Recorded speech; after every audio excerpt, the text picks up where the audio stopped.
Welcome, welcome, welcome. If you guys don't know who I am, I'm spiritual coach, life coach, co-coach, just someone that just wants to help you in this thing called life. I'm going to shut my window because they just turned off the ratchet music. They just turned it off. I'll leave my glass here. How are you guys doing today? How are you feeling? I feel like I'm tired. I just got off.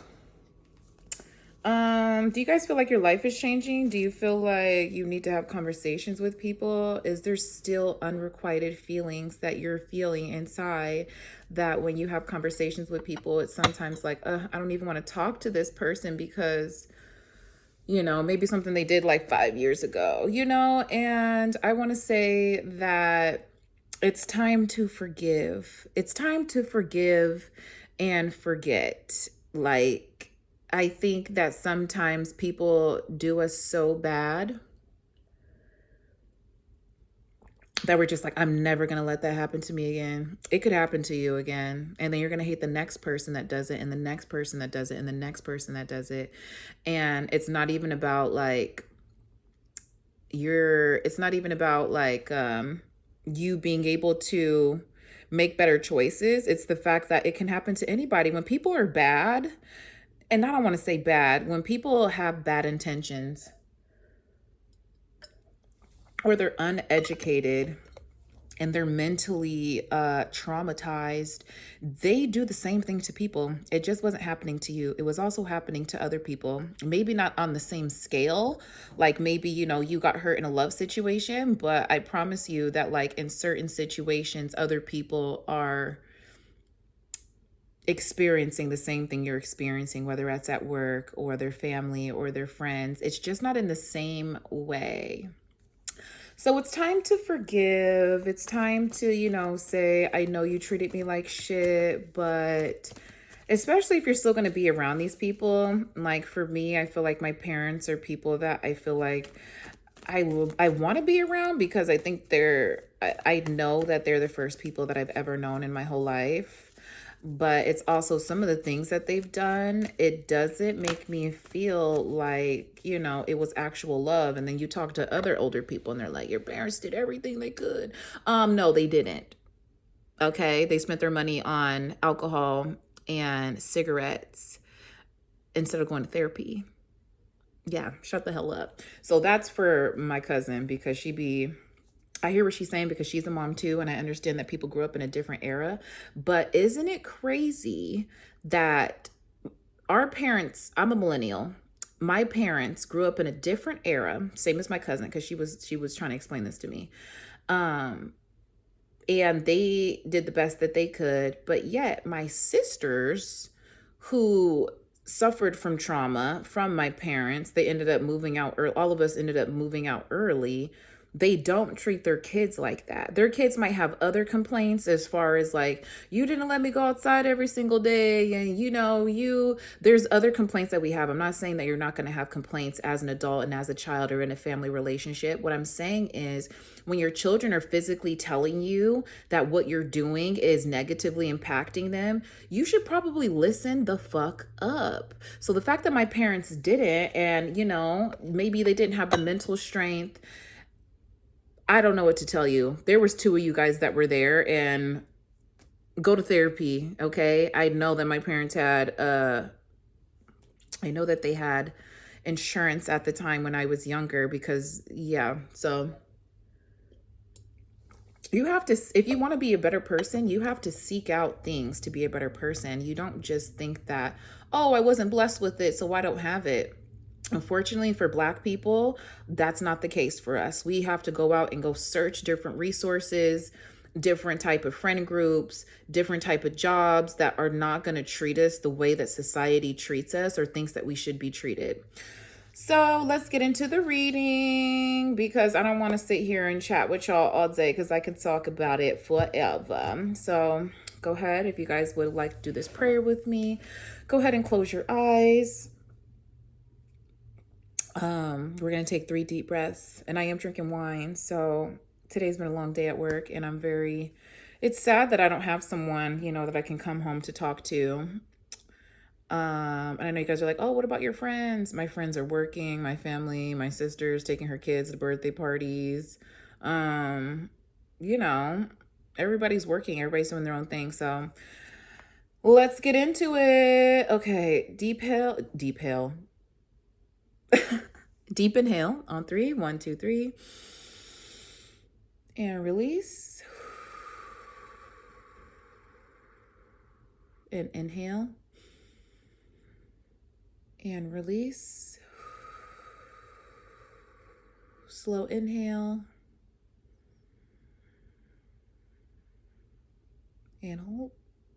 And release. Heavenly Father, ancestors, spirit guides, and protective angels, thank you so much for waking me up today and connecting me with the collective. I appreciate you from the abundance, sustenance, and prosperity you bring on an everyday basis. Today, I'm going to be doing a collective read. If there's any messages that need to be relayed to the collective, please make sure that they're clear and precise. I appreciate everything you do. And if you're not called in this reading, you're not welcome. Amen. Okay, I don't know what's going to come out in these cards, but let's see what the first message is. I'm getting that everybody feels a little lonely. I'm getting that everybody doesn't really know how to understand. Okay, I don't know why this is in here flipped over like this. Maybe I should have went through my cards. You could be having a conversation with someone that you've had an argument with in the past. I do see that someone is trying to get to know information as far as what you're doing. I was like, I don't even know why this came out, and then I started fucking channeling. I am getting what this, because the Five of Swords came out. Right. So you have a guy holding 3 swords, a sword on the floor, and then also, let's see, someone else. There's 2 swords on the floor, and he's holding a sword, and he's looking back at these people. It seems like these people are done playing around. These people don't really want to part in what this person's playing. There could be someone around you that likes to talk about you in a negative way, and other people are just so sick of it. They're just like, oh, well, the collective did this and they treated me like this and they stopped talking to me. And when I was talking to them on the phone, they said this. But it's almost like you're justified in the things that you did to this person doesn't understand. If you want to be able to have respect from people, you need to give respect. So there could be someone that wasn't your energy before, or this is what I'm getting, like a close family member, and it's almost like every time they have a conversation with you, you shine a light on the things that they need to work on, and they think that they're learning and they think that they're progressing at a steady rate, and they might be more emotionally intelligent than the people around them. But when it comes to you, they can't pull the bag over your head. And it's not that they're trying to, it's the fact that what they've learned, you have to sometimes go through deep stages of learning. You have to, I don't know if you guys watched my last video, but in my last video, I said that sometimes you have to learn things to unlearn things to relearn things. And this person is at this point where they've learned something already and they think that that's the truth, and they're going to have to unlearn it, because they're going to see that 2 things can be true at once. People can love you and still give you a harsh truth, which feels like, negativity. People can still show up in your life and they can still like you and they can call you a best friend. But at the end of the day, they have free will and they can go flip and choose somebody else and stop being your friend one day. So it seems like the world is really trying to cement certain ideas, idealisms. And it's crazy because it's true for you, but it might not be true for somebody else. And it seems like this person's going to have an epiphany soon, because I'm getting, when you get around people who think that they know it all, their spirit, and I was going to say the spirit guides, but when you're around people who think that they know it all, spirit will definitely show them a version. And it's like, obviously it's not a doppelganger, but they'll show them a version of themselves that they once used to act like. And if these people don't recognize these lessons, you're going to get brought back to the first lesson and you're going to have to relearn the whole lesson again. Like, it's not a joke out here. I even had a conversation about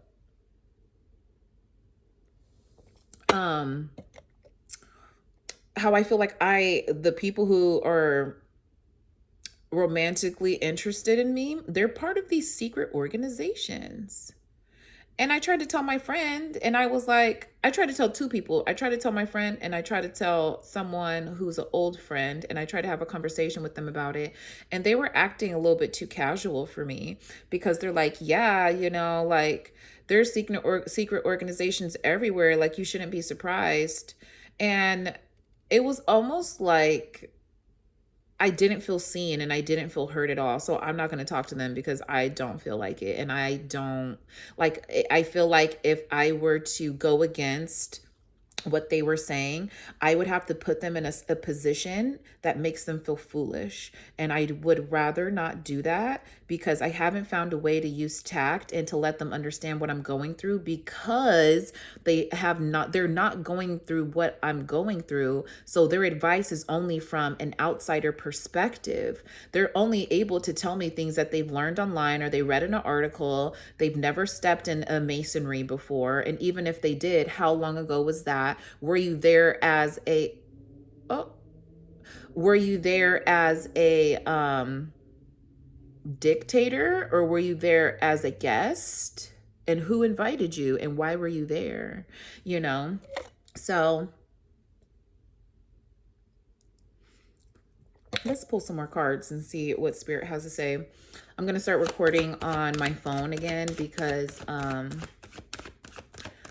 when I was recording on live on YouTube, the quality was horrible, and I don't want you guys to be watching me in poor quality. Like, it was going out sometimes. Spirit, what is the message that you have for the collective? Eight of Swords. Someone's trying to set you up to make you look like you're the bad guy. I'm just going to be honest with you. It seems like you don't really know what direction to move because you feel like, one, you're being watched. You feel like, two, people don't really understand you. People don't have an understanding of like what you go through on an everyday basis. Excuse me, no matter how much you try to explain. And it's because they lack the experience. Like, what's so weird to me was I tried explaining my life to somebody and they just try to make it seem like my resolution should be easy. And I was like, so what would you do? And they're like, oh, that's a tough situation. I don't know what I would do. Well, you had a lot of shit to say. You had a lot of shit to say while I was telling you about it. So it's kind of like, live your life. You're not stuck in this position. You can move any way you want to, but you really have to get away from people who have limiting beliefs, people who don't really understand what you're going through, or they choose a more materialistic life while you're trying to live a spiritual life. They're not really going to understand what you're going through on an everyday basis. They don't understand that people call you and apologize to you after you've already said prophetic things to them, and they're calling you and they're like, oh my gosh, like, I finally took a chance on myself, like you said, or, like, I'm just reaching out to you because our last conversation that we had, like, it happened in real life. And people are not thinking that your life is like that because they don't experience that, because they don't exude that type of wisdom where people get to come back into their life and say, hey, mom, look at me. Look what I'm doing. Johnny, you can fly. Type shit. Sorry. Oh, I'm so hungry as well. How much pasta can you eat a day? Is it healthy to eat one bag of pasta? And I don't mean like a bag of pasta of uncooked pasta. I mean like the frozen bag of pastas. It said 2 servings, but like I've already had 1 serving earlier in the day, like on my lunch. Anyway. So I'm getting that someone's trying to keep you in this narrative like you're not the chosen one, like you're not prophetic, like you don't have the dreams, like you don't got the key, baby. And I keep telling you, I got keys to the universe. I got keys to this lifetime that we live. So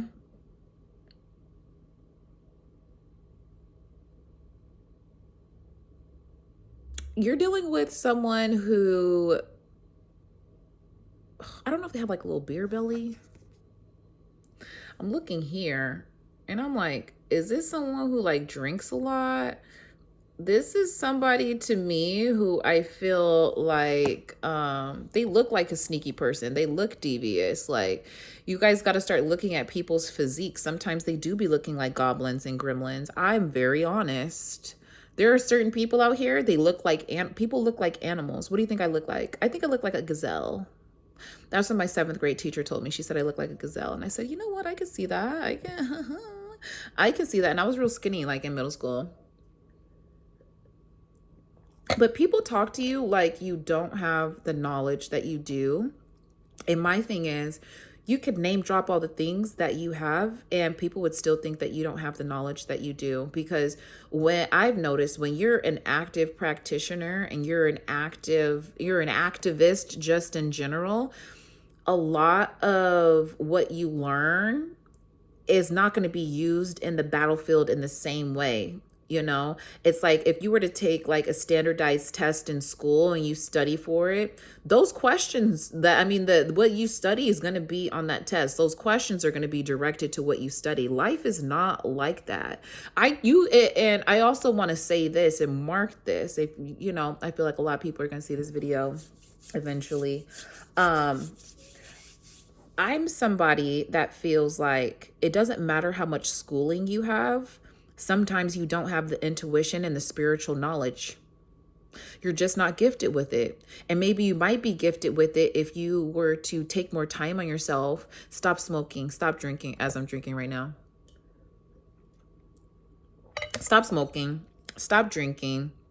And sometimes it's not even that, because there's people that I know that eat bad and they drink and they smoke, and they have like this untapped knowledge that I'd never heard of before. And one of them was Rashad Jamal, because he was talking about eating Doritos. He's like, man, you guys want me to stop eating this shit? I eat this shit every day. He was just like, it depends on what the consciousness is like when you're eating it. So I applaud him for that. I will say that certain foods are going to bring you information.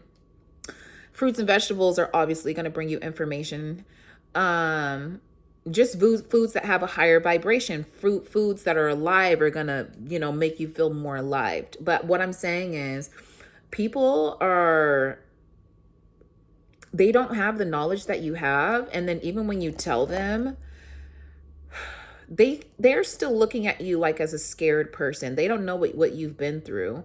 And I don't know how you can change how you come off to let these people know that, like, no, I have the same, like, I have a very kindred like spirit. Sometimes it's very childish, right? Am I getting a pimple?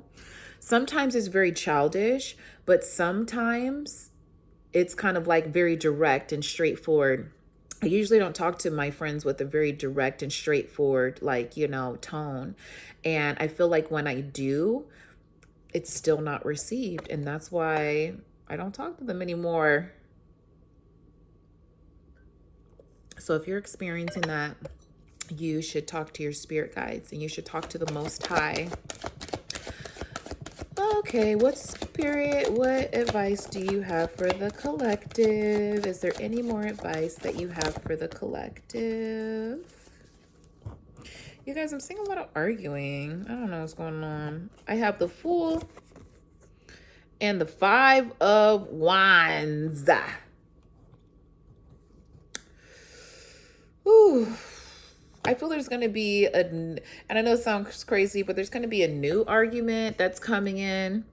It's almost like these people already here are already arguing, right? And you're like, oh my God, I want to, you're just la, la, la, la, la, la, la, la. And you're like, you stumble upon an argument, and these people, they don't realize it at first that you're looking and you're analyzing everybody's position in this argument.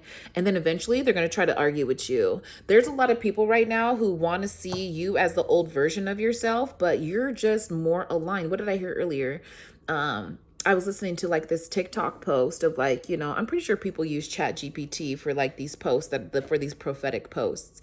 But someone said that you're not aligned. It's just like, you're not different.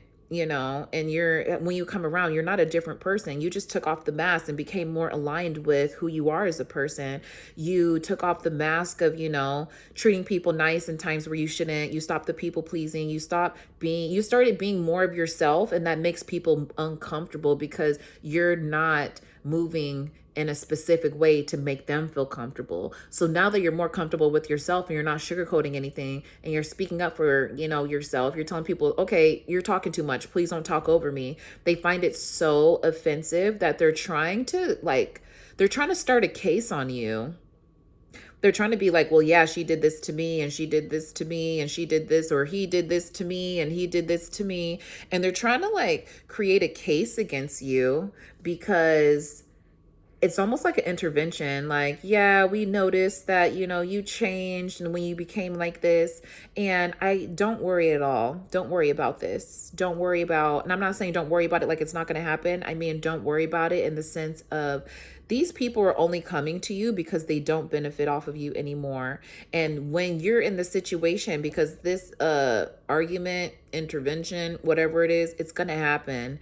And my advice to you is, hear what they have to say.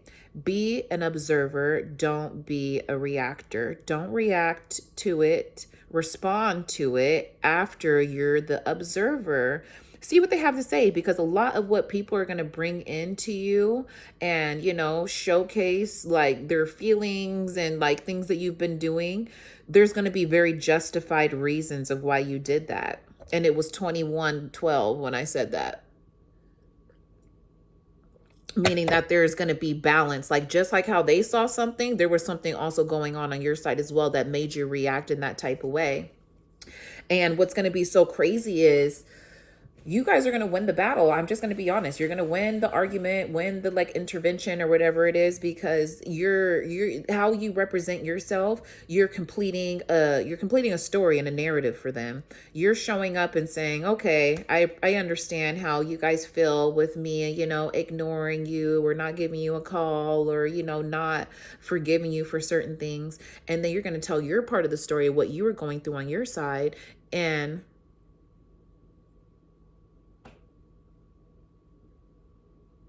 okay, sorry, that was my boss.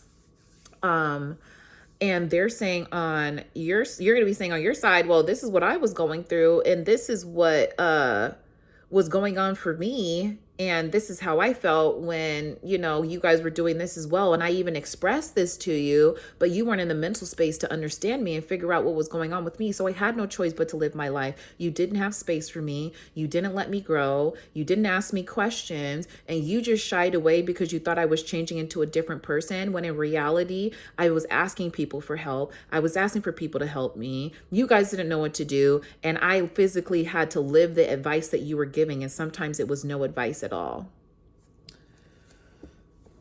It kind of pisses me off because how dare these people come to you and expect that you should be serving them when they don't even serve the Most High themselves. They don't even put themselves in a position where they actually understand why they feel so angry. They're not even asking themselves, why do I feel angry? Why do I feel like this? They're immediately like, you're the reason why I feel like this. And this could be part of the reason why I feel like that. And they're going to be just in for a rude awakening at the end of the day when they actually find out that they were the problem the whole time. So let's see what's at the bottom of the deck. I did see this before. This is probably going to be a text message from somebody. They're waiting to send this text message because they're waiting to, in victory, okay? Shine that sun. Shine that sun.